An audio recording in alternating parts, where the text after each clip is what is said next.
This week on Sport Fishing, we're heading out local fishing along the kelp beds aboard the Clemente, a sport boat that operates daily out of Dana Wharf Sport Fishing. We're going to be fishing the kelp beds, looking for calico bass, barracuda. You never know what to expect. So stay tuned for this week's exciting episode of Sport Fishing.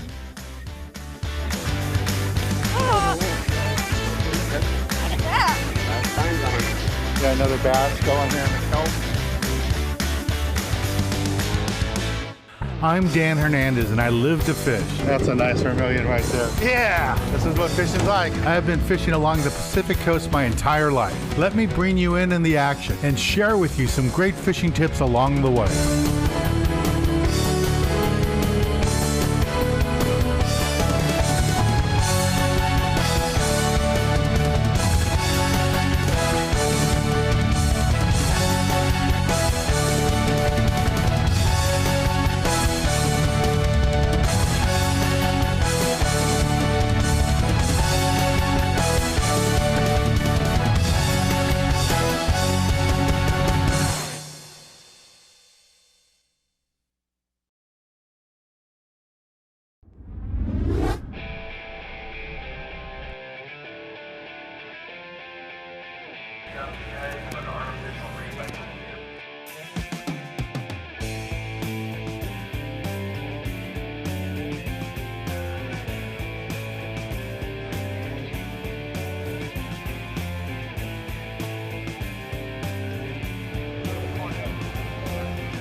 Hang on, don't pull too much. This one on the hook, right? All right, nice calico, bud. Perfect. Hook's head right there, man. Right on the lip. Right, got pointed out that way. Perfect. Nice job. All right, nice job, Mary.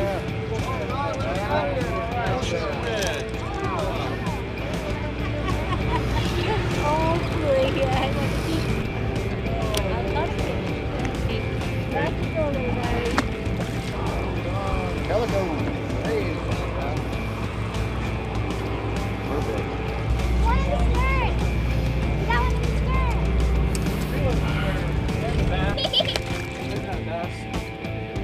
That's just keep bass. No, that's just keep. Oh, yeah.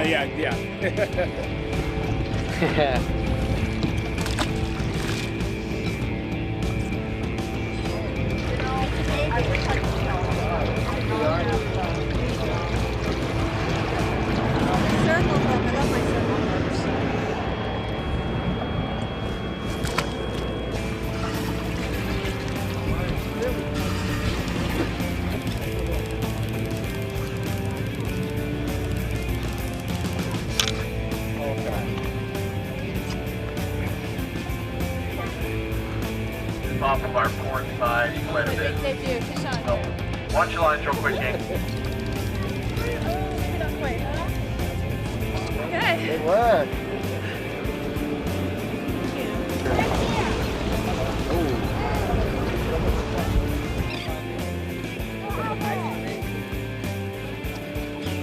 There you go.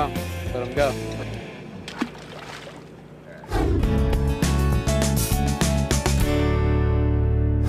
Hi, my name is Mike Schad. Welcome to the Cabrillo Marine Aquarium.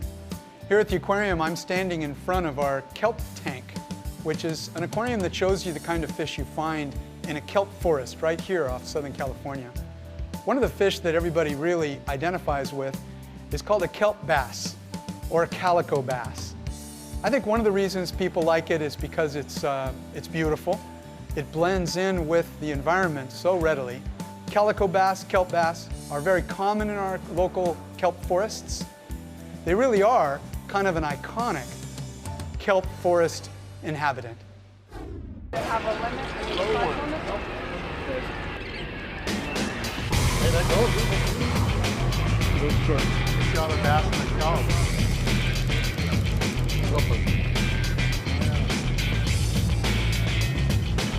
Yeah, he's a little on the short side, bud.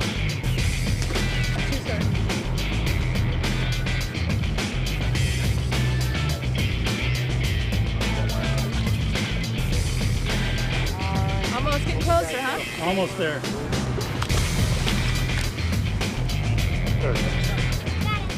Got another bass going here in the kelp. Changing those baits, gang. There it comes. Nice color of this fish. Nice calico.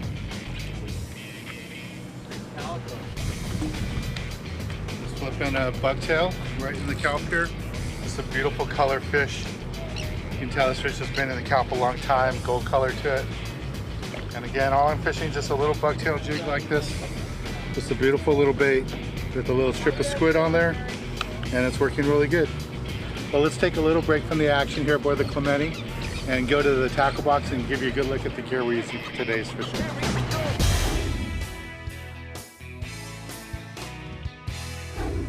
This week in the tackle box, I want to talk to you a little bit about what we're doing today. You know, we're fishing over at the island, looking for calico bass, never know what to expect, maybe an exotic or two. But because we're targeting the calicos and we have live squid for bait, I really like to fish with a bucktail. And this is a bucktail right here. And they work really good. The big advantage with using a bucktail is I know exactly where my bait is at all time. If it's laying on the bottom, I know that's where my bait is.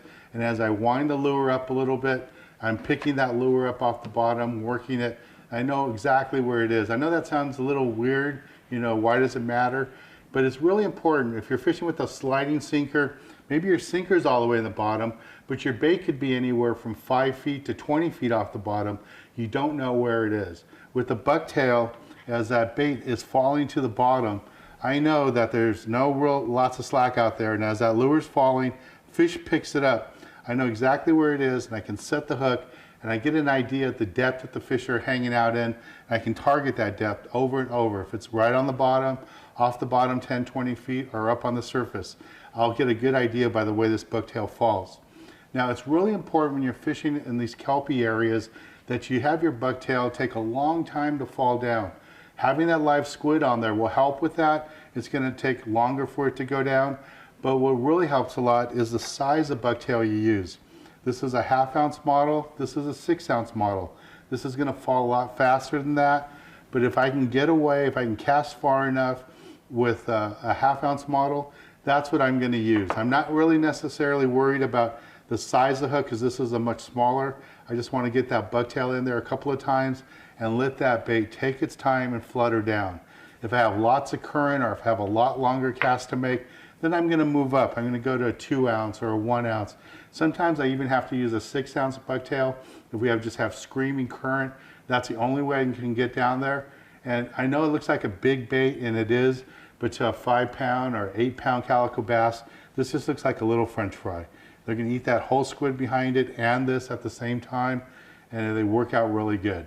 Again, I really like the bucktails because I know exactly where my bait is at all times. And the one tip I would tell you is use the lightest bucktail that you can get away with, that you can cast comfortably, get it by the kelp, and let it slowly flutter down. And you'll be successful using these baits with the live squid or even the fresh dead. It works really good. Well, let's get back on the water and show you more exciting action right here on Sport Fishing. Let's see what I got. Calico. Here we go. Little calico. Not quite legal. Last year this would have been legal. Today's a little short. Well, this is what we're going to keep doing today. We're out here on the Clemente, fishing really close to kelp here, right along the beach. When you drive from LA to San Diego, you see all that kelp off Camp Pendleton. That's where we're fishing right now. Catching fish like this, using all these live anchovies, cut squid. It's working out really good. All right, well, stay tuned. We'll be right back with more action aboard the Clemente. I'll let this guy go.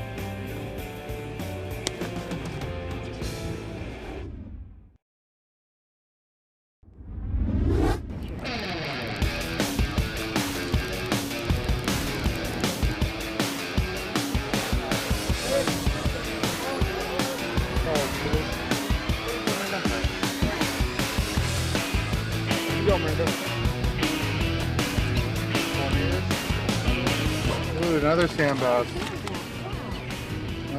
Another sand bass. Last year that would have been legal. I don't know about this year. Absolutely. Last year for sure. They got to be 14 inches. Here, let's go over here. So right here.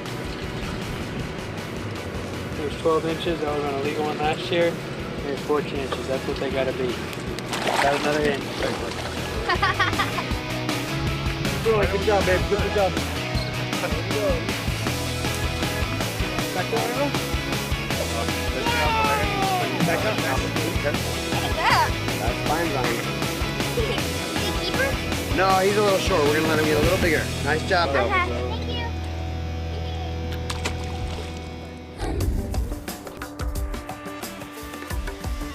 Do you know how old gray whales can live to be? Is it 10 to 20 years, 25 to 35 years, or 40 to 60 years? That's right, it's 40 to 60 years. Nice calico.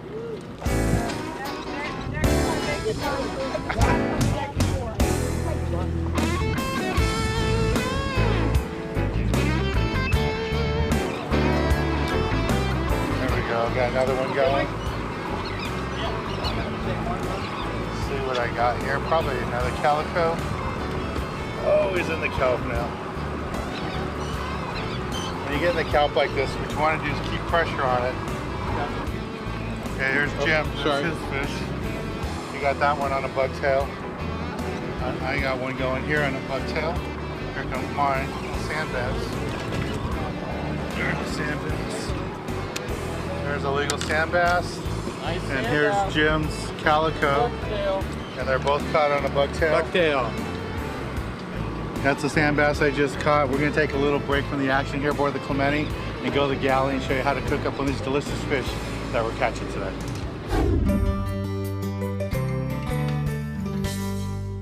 This week in the galley, we're in Anaheim, California at Each Street. Standing next to me is Katie Avrio, and she's the owner operator here. And what is it you have for us? I mean, you're a chef too, I'm sorry. No, I am. We're going to be making salmon and papillote today. It's a French preparation of very fresh, healthy fish. That's pretty simple. Seems like gourmet, but it's very simple. All right, cool. Well, how do we get started? Ready? Okay, so you're gonna take your salmon and you're gonna take about 6 ounces, which looks like this. You're gonna need a half piece of parchment, fold it in half, and the whole thing with salmon and papillote, it means salmon and paper. So we're going to make a pouch out of paper. Your salmon's gonna go right here. Then you're gonna do about a tablespoon of olive oil. Right on top of the paper like Over that? the top, yep. And then orange segments, very particular. The proper way to cut an orange is to cut the ends off and then go around, around, around. A lot of times you will see people cut straight through and you get a lot of the white pith, which is not necessarily what you want. You are going to go around, around, around. And then, even if you're bartending, the proper way to do oranges is go between. So when you pull the segment out, there's no white parts. So for this, we only need about 3 or 4 segments. Anything you put in your papillote, today we're doing very French because that's classic, is gonna get infused. The flavor's gonna get infused in there. So the first thing we're going to do is citrus, which is orange. The next thing we're going to do is fennel. This is also called anise. In a different preparation, we might use this as the herb, but for our today, we're going to use the bulb, where you're gonna cut off the ends, very similar to the orange, and you're just gonna use very thin slices of it. So you're gonna go in a flat place like this, and against your knuckle, you're gonna go thin, thin, thin. Anise is typically a very licorice-y flavor. Even if you don't like licorice, it's kind of a subtle licorice. So you're going to layer that on. The next thing you're going to do is basil, where you roll it up and make strings, and that also will get infused into your salmon. You're gonna put a little bit of salt, sprinkle pepper. Last but not least, you're going to put about a tablespoon of white wine. You're gonna take your parchment, and the faster, the better on this. You're just gonna go around, around, around, around, around. And onto your half sheet of parchment like this. If you're cooking pork or beef or chicken, you can really go by temperature or the way the meat feels. With salmon, not so much, especially when it's in a pouch. You have to go by time. So your oven should be at 425. You're gonna put it in there for 12 minutes. This is something where it doesn't matter if you go a little bit under, because as you know, some people like their salmon a little bit raw in the middle. So I go by time on this. And one telltale sign, you know it's done. You can actually see through the paper that it's boiling, the liquids in there. Your white wine, your olive oil will be boiling. After 12 minutes, you're going to take it out, cut it open with a knife down the center. The best way to do it is in front of whoever is eating it. The steam comes out and all the beautiful flavors, your basil, your orange, your fennel, come shining through.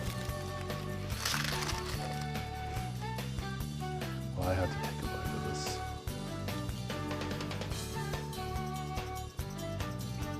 That is really good. And the steaming just kind of adds to the moisture of it and keeps it moist. Anything that's in the pouch goes into the fish. That's awesome, Katie. Thank you very much. You're welcome, Dan. Thank you. And Katie Eat Street is located in Anaheim, California. And thank you very much. This is great. Well, let's get back on the water and show you more exciting action right here on Sport Fishing.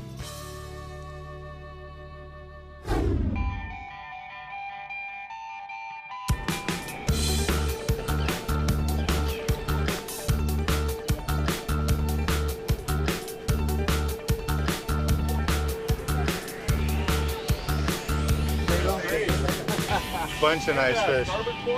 This is Manny, he's got a nice fish. There's a sand bass back here Bobby's got. There's my little tiny calico. This one has to go back. That one's probably legal. Nice. Beautiful. There you go. All right, Victor.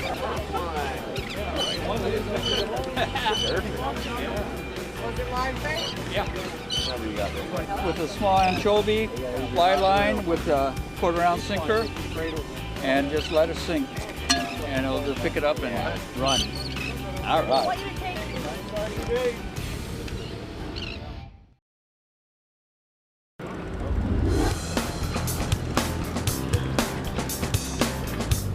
Get down, dude.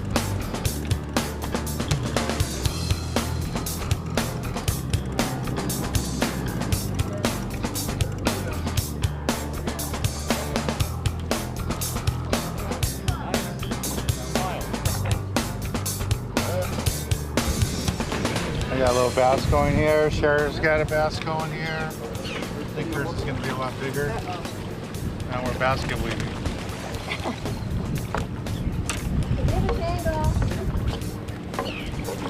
There's my fish. A little short, not quite legal. That's one of those things where last year this fish would have been legal. This year, it's another fish that we let go. There's plenty of fish here that we can see them swimming all over the place.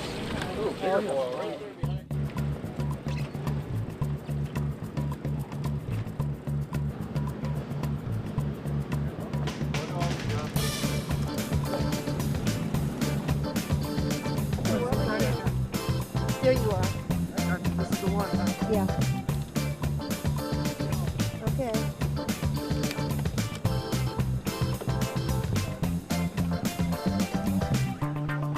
Oh no. On the bottom. Baby berry.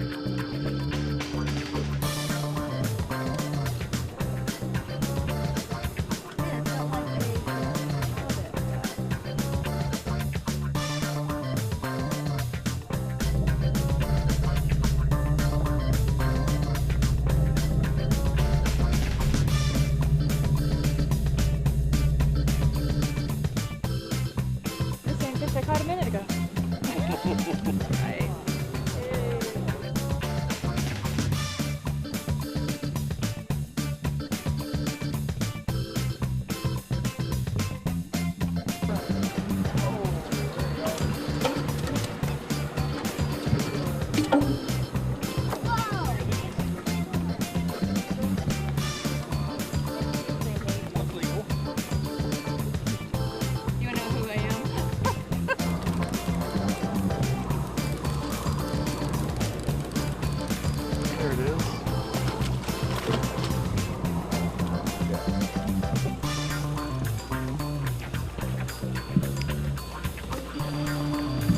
a lure called a magic metal.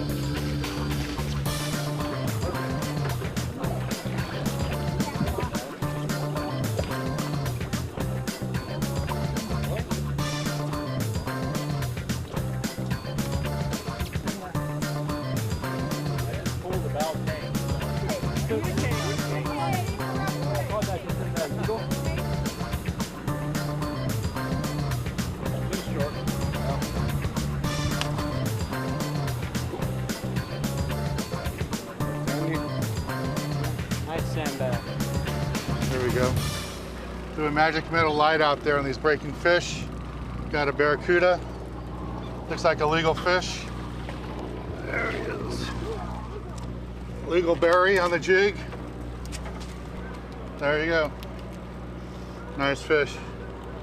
All right, we're gonna take a little break from the action. When we return, I'll be giving you this week's tip of the week on the magic metal light.